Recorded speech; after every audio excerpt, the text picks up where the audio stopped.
Welcome to LC Screen Talk. My name is Larry, and this is my review of Phantom Thread.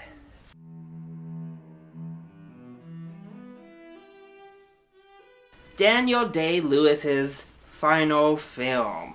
That should be a headline that immediately entices any film reviewer, film fan, anybody who is into cinema.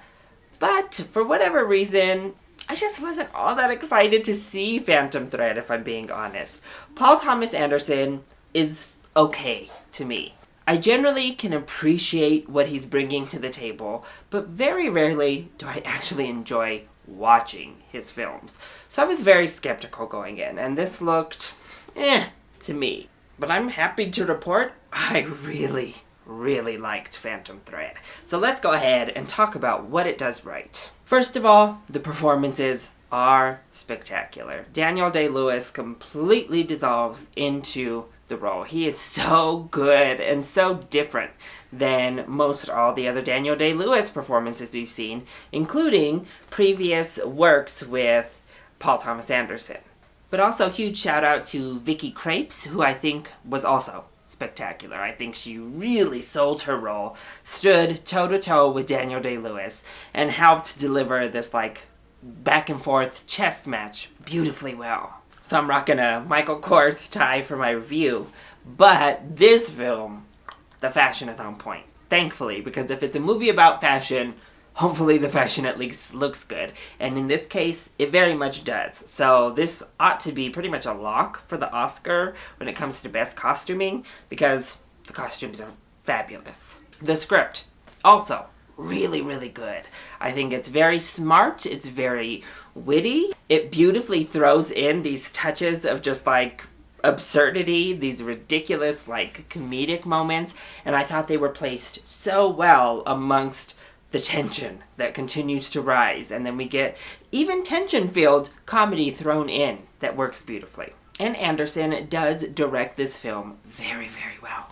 It looks so polished, so sheen, so beautiful, and every single frame is just framed beautifully. And then the pacing moves along at a very nice pace, partially because it is so tension-filled and there is so much that you're thinking about and trying to figure out and trying to piece together. You're trying to keep up with these characters as they are continually jockeying and moving their chess pieces on the board, and it's a thrilling watch for a movie about sewing clothes especially. So it's twisted, it's kind of crazy, it's out of the box, but it works. So what doesn't work so well here? The big complaint for me is that this is a romance? That kind of is the core of what's going on here. That's the through line story plot of what's happening, is this romance is at the center of all the other amazing stuff we get.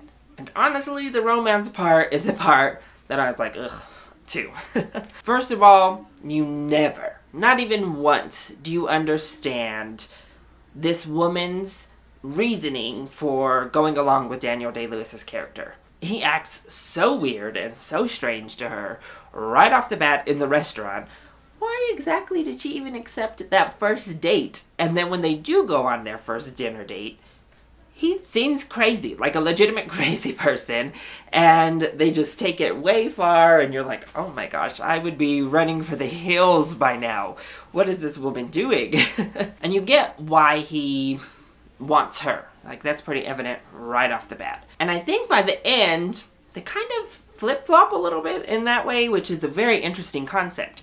However, we have two very unlikable people at the center of this story. Two really damaged, kind of crazy people at the center of this story. So creating that romance around them, around two people that the audience doesn't connect with almost at all, is difficult.